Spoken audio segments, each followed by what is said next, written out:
Rudio was born Carlo Camillo De Rudio into a family of Italian nobility, the kind of birthright that promised a comfortable life of title and standing rather than one spent in mud and gunsmoke. He set that promise aside.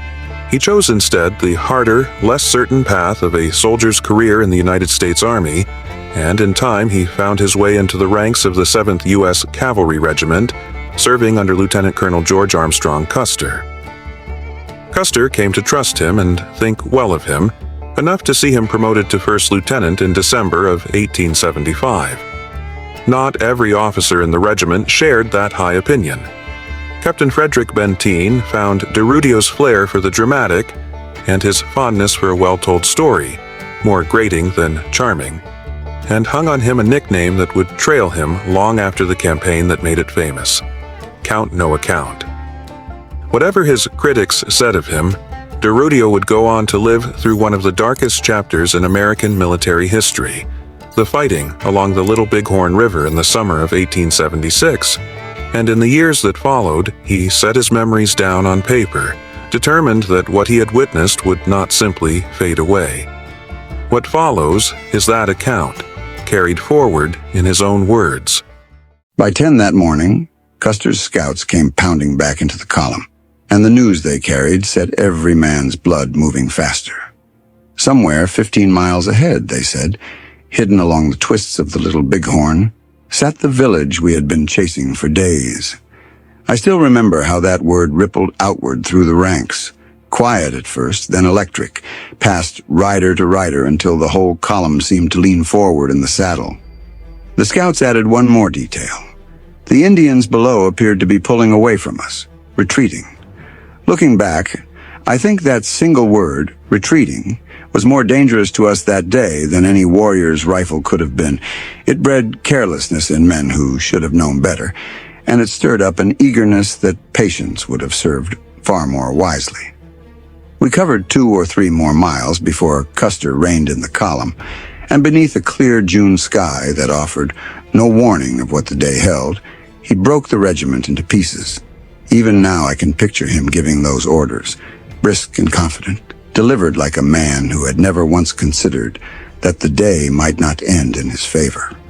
Companies H, D, and K rode off under Colonel Benteen, pushed out wide to our left to scour the terrain ahead of him.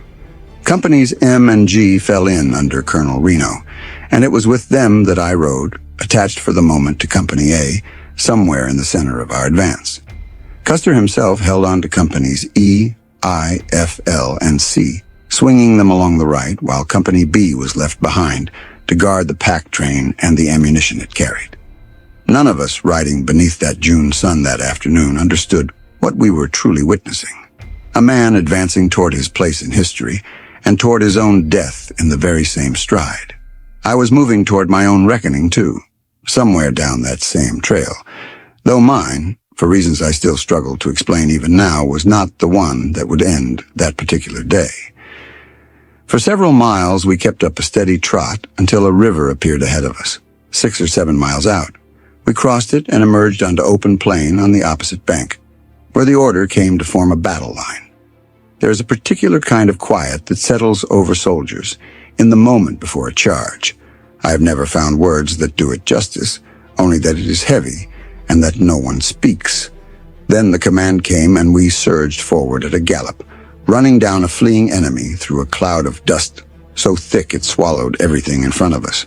I could not see the man riding at my own shoulder. I have known nothing like it since that day.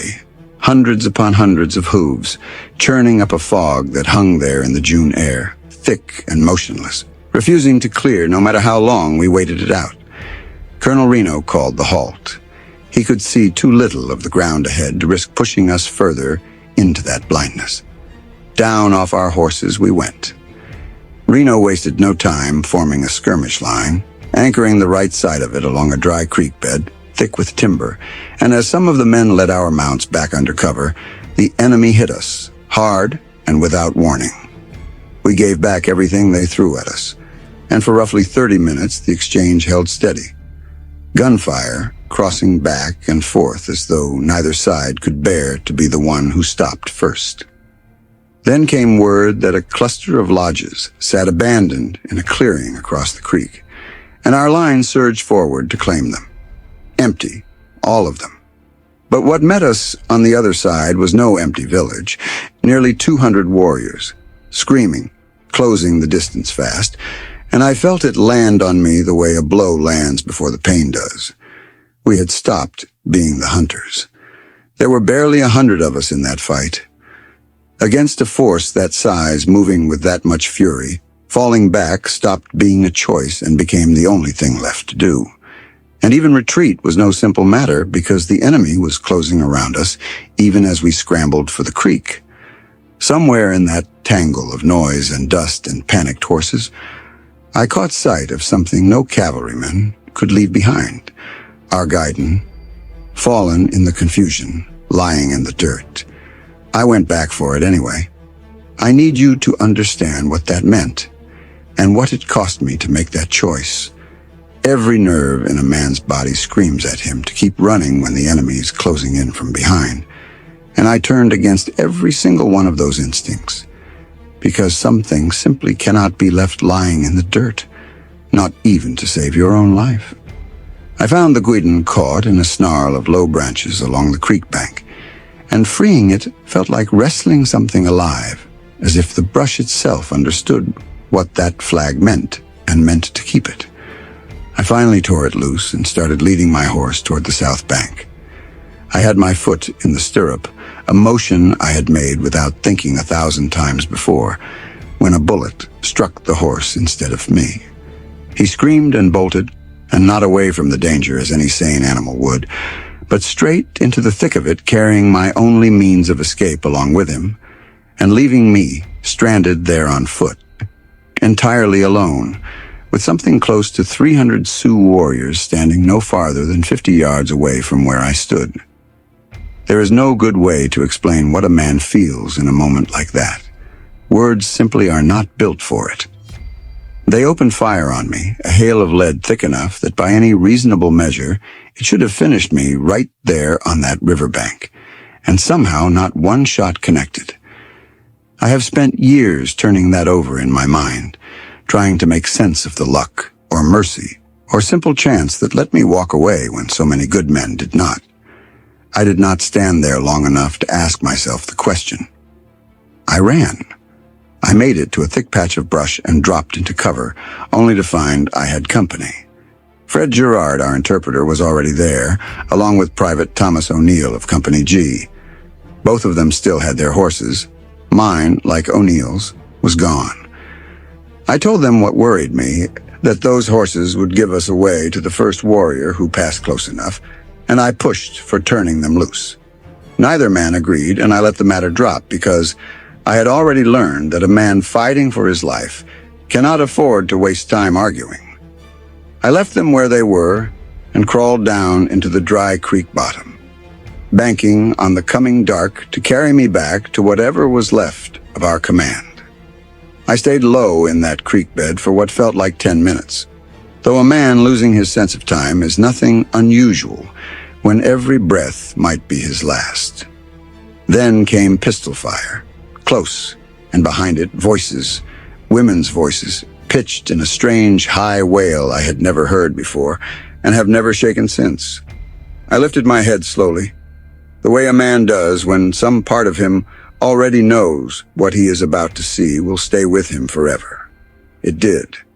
Several squaws were scalping a soldier who, God help me, may not yet have been dead when they began. 2 worked at the grim business, while the rest circled around them in something close to celebration. I had already seen war by then. I had already watched men die in every terrible way a battlefield has to offer a soldier. Nothing had ever hollowed me out quite the way that sight did. I still have no words equal to it, not after all these years, and I doubt I ever will find any. Eventually, the women moved off in search of other targets, leaving me alone with thoughts I would not wish on anyone. It was in that quiet that I first caught the crackling, smoke, and soon after, open flame. The Indians had set the dry grass burning, whether to drive out men hiding like me or simply as a tactic of the fight. I never found out. What I did learn was how fast fire could travel through timber that had not seen rain in weeks. I had no choice but to crawl back out the way I had come in, smoke already burning in my chest. Close to the bank, a voice cut through the trees. "Lieutenant? Lieutenant?" I could not see who was calling, but the voice kept on. And when I followed it, I found the same men I had left behind, still huddled in the creek bottom. Gerard explained that he had tied the horses where I had last seen them, then tracked my route down after me. The fire worried them as much as it worried me, and for a stretch of time that felt endless, it seemed like the flames might finish the job the warriors had started. Then, almost like a gift, the wind died down and a light rain started falling, just enough to slow the fire and give us a sliver of hope that we might stay hidden until nightfall. 3 o'clock. 6 more hours to sit through. 6 hours where a single snapped twig or careless word could undo everything. Those hours defy description. Indians moved around us for much of that stretch, their voices drifting strangely across the still air, sometimes close enough to stop my breath, sometimes far enough to offer a false sense of safety. A man's mind wanders strangely under that kind of pressure. Mine kept returning again and again to Italy, to my life before the army had ever claimed me, to the faces of comrades I feared were already dead somewhere out on that field, to the plain, ordinary sound of my own house, small things I thought I might never see or hear again. Darkness finally came, thick clouds swallowing whatever moonlight might have shown us, and for once in my life, I welcomed the dark like an old friend. We set out for a ford about 2 miles south, cutting across open plain. Gerard and the scout rode, while the private and I each gripped a horse's tail and let ourselves be pulled along through the dark. Gerard made me a promise before we started. If he had to abandon us and ride for his own life, he would at least get word to Colonel Reno about where he had last seen us, so a search party might follow. It was not much, but in that darkness, it counted for something. We crossed the plain, listening more than watching, catching the sound of Indians returning to their village somewhere out in the night. When we reached what we thought was the same crossing from that morning, we discovered we had misjudged it. The ford curved differently than we remembered, and we had to search again before finally getting across. It happened while we were recrossing the stream, 8 mounted warriors, appearing almost on top of us. The 2 men riding with us bolted instantly into the darkness, while the private and I dropped into the nearest brush. I cocked my revolver, knelt, and braced myself to make them pay dearly for whatever came next. For what felt like an hour, though it could not have been more than a few minutes, we waited to find out if we had been spotted. By some grace I still cannot account for, the warriors assumed we had all fled together, and after murmuring among themselves, they rode on. Once they were gone, I called softly for the private, and we found each other in the dark, both trembling, both still breathing. We understood then that every crossing on that river was being watched, and that trying to cross in the open would likely be the last mistake either of us ever made. That night refused to end. It stretched longer than any I have ever lived through, before or since. Toward dawn, a sound reached us that nearly lifted me off the ground, the unmistakable rhythm of cavalry moving through water, horses splashing in formation, the cadence of a column on the march. I crawled to the riverbank to look, and at first everything I saw seemed to confirm the hope I had been rationing all night. Gray horses, men in cavalry blouses, white hats here and there. Some were climbing the bluff on the far side, while others still worked their way across the river. And for the first time in days, something in my chest finally eased. Among the riders, I thought I could make out a man dressed in buckskin, tall boots, a white hat set just so, and I was sure, absolutely and completely sure, that I was looking at Captain Tom Custer himself, riding right there in front of me. I stepped out into the open and called his name. "Tom, don't leave us here. That moment has stayed with me every single day since. We could not have been more than a few yards apart. But what came back was not recognition. It was a war cry, followed almost instantly by a volley of what must have been 300 or 400 shots tearing through the air around me. I understood my mistake before the first round even reached me, though knowing it changed nothing about the panic flooding through me. These were not our men at all. They were warriors who had stripped uniforms and horses from our dead and were riding them now, and I had walked straight toward them, certain down to my bones that I was walking toward salvation. We threw ourselves into the brush as round after round tore through the branches overhead, crawling as fast as we could to get clear of the line of fire, though every twitch of the undergrowth seemed to pull more attention from the riflemen up on the bluff. Ahead lay a stretch of open ground, maybe 20 yards, that we had to cross to reach the next patch of timber. And before we moved, I forced myself to stop and take stock. A man who charges blind into that kind of danger rarely gets a second chance. What I saw gave me little comfort. 4 or 5 warriors were closing in fast from our right, no more than 50 yards off and gaining ground with every second. Nearby stood 2 cottonwood stumps, set close together, and it was behind that thin, almost laughably poor cover that the private and I dropped low to make whatever stand we could manage. He kept his carbine trained and steady. I had my revolver in hand. We were prepared to take a few of them with us, if it came to that, and I do not think I have ever felt seconds crawl by the way they did in that stretch of time. They had not spotted us yet.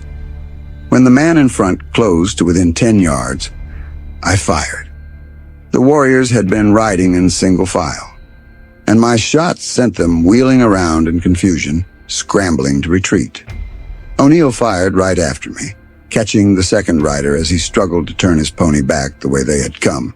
His aim did not miss, and that man let go of his reins, threw up his hands, and dropped to the grass, gone for good. The one I had shot managed a few more strides before he, too, went down. The rest vanished around the trees. For a long moment, neither of us spoke. There is not much a man can say after taking another life, even a man who came there to take his. Gunfire kept pouring down from the bluffs through all of this, though it went strangely quiet right after our own shots. We pulled back into the thicket and watched from hiding as warriors moved along the ridgeline above us, horses tethered in the lee of the hill, sharpshooters stretched flat along the crest. Somewhere beyond us, a much bigger fight was raging, steady volleys of gunfire. Cheers I recognized as belonging to our own side, answered by war cries from theirs. For one brief, foolish second, hearing those familiar voices lifted my spirits. Then I noticed our own stretch of timber had caught fire, and that small comfort collapsed just as fast. We would have to move again or burn where we sat. We crawled toward the tree line only to find fire creeping in from both directions, boxing us in the way a fence boxes in cattle. After searching, we found a thick stand of mulberry trees and pushed in beneath them. And there, by luck, the grass at the edge was still damp from the earlier rain. The flames slowed enough that I could beat them back myself, patch by patch, using nothing but my gauntlet gloves, working as quietly as I could while warriors passed not far from our little green pocket of safety. Once the fire around us had finally burned itself out, we were left inside a strange kind of shelter, scorched earth ringing us on every side, giving us a clear view outward while, we hoped, keeping us hidden from anyone looking in. A single warrior stood watch, some 70 or 80 yards from us, tending the fire, and around 4 in the afternoon he fired 4 shots in quick succession. A signal, though I could not guess its meaning. Not long after, a lone voice began calling out the same words over and over across the distance, and soon we watched more than 200 warriors start pulling out, crossing the river in an unhurried line. An hour later, the same signal sounded again, and a much larger group followed the first. By evening, the rest of them had gone too, and the steady gunfire that had rattled on since morning, thinned into scattered shots, then finally stopped altogether. By 6, the world around us had gone quiet and still, and we let ourselves believe, carefully, that the battle had moved on without us. We held off until full dark before moving, planning to cross the river and head for the Yellowstone, where we hoped to lash together some kind of raft and ride the current down to the supply camp on the Powder. By then, we had gone 36 hours without a bite of food or a drop of water, and I will not pretend thirst had not become nearly as frightening as the warriors by that point. Around 8 that night, we waded in, crossed the river twice, and climbed the bluffs on the other side, picking our way carefully through the dark. After roughly 2 miles, I climbed a rise to search for any trace of our command, and from up there I spotted a fire burning maybe 2 miles off, somewhere near where we believed the day's fighting had taken place. We argued it over in whispers, friend or enemy, and finally agreed that not knowing was worse than the risk of finding out. We started toward it, working our way over hills, stopping often to listen, covering more than a mile at that careful pace, before reaching a final rise where we stopped once more to listen hard into the dark.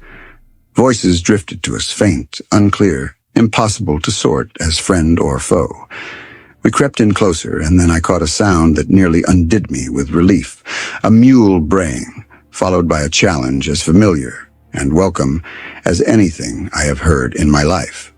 Halt. Who goes there? It was not meant for us. We were still too far off, too well hidden. But hearing it gave me the nerve to keep moving, cautious as ever, still half convinced danger might be waiting somewhere ahead. Once we had closed to within about 200 yards of the fire, I could not hold back any longer. I shouted as loud as my raw throat would allow. "Pickett, don't fire. It's Lieutenant De Rudio and Private O'Neill." And then I broke into a dead run toward the light. No gunfire answered me, only a cheer, rising up from the picket line, and among the voices, Lieutenant Varnum's. He rushed forward to meet me, overjoyed, he told me later, because he had already written me off as dead. My first question was about the regiment, clinging to the hope that our own ordeal had been the worst of what that day had cost us. That hope did not last. Varnum had no news yet of the 5 companies that had ridden out with Custer, though he did tell me plainly that we had already lost Lieutenants McIntosh and Hodgson. I made it into camp close to 2 in the morning, and even with 2 sleepless nights behind me and my body aching in every joint from crawling and running and kneeling in the dirt, rest would not come. Instead, I sat up with Varnum for what remained of the night, telling him everything I had seen, listening to whatever pieces he could offer in return, 2 men talking each other into believing that surviving was real and not some exhausted trick of the mind. Morning arrived, indifferent as always to what the night had cost, and I went to find the other officers to tell them the enemy had pulled back. Around 8 o'clock, cavalry appeared to the north. Scouts first, then a long column behind them, and we realized we were watching General Brisbane's command riding in to relieve us. Later that morning, a line of infantry came into view across the plain, General Gibbon himself leading them. I wish I could make you understand what the sight of those uniforms meant to men who had spent 2 long days certain they would never lay eyes on a friendly face again. When Generals Gibbon and Terry rode into our camp, I watched soldiers who had not so much as flinched under the heaviest of fire break down completely and weep like boys. I will not claim, for the sake of my own pride, that I did not do exactly the same. Before I bring this account to a close, I owe a debt that deserves its own mention, because no story like this one truly belongs to a single man. Private Thomas O'Neill was at my side through every hour of that ordeal, carrying out every order without a moment's hesitation, showing a steadiness I have rarely seen equaled by soldiers of any rank, before or since. He was, in every sense that matters, a brother to me across those 2 days, and the gratitude I hold for him has not dimmed with time. the kind that does not fade, no matter how far life eventually carries two men who once knelt shoulder to shoulder behind the same cottonwood stump, waiting to find out whether they would live or die. I have told you now what I remember, as plainly and as honestly as an old soldier can manage. I have left out nothing that matters and added nothing that did not happen. People sometimes ask me, after hearing this account, what it taught me, as though survival owes the world some tidy lesson wrapped up at the end. I am not certain it does. I know only that I went down to that river a soldier following orders, and I came back up from it a man who understood in a way no drill or lecture could ever have taught me. Precisely how thin the thread is that separates the living from the dead, and how little say any of us truly have in which side of that thread we end up standing on. I think of that riverbank often, even now, all these years later. I think of the guidon I would not leave behind, of the bullet that found my horse instead of me, of the 200 yards between a burning thicket and a picket fire that felt, in that darkness, like the entire distance between this world and the next. I crossed it. Not every man who rode beside me that morning did. I carry that too, along with everything else, for as long as I have left to carry it. If accounts like this one, carefully researched and told in the words of the men who lived them, are the kind of history you value, consider subscribing for more. And if this story stayed with you, let us know your thoughts in the comments below.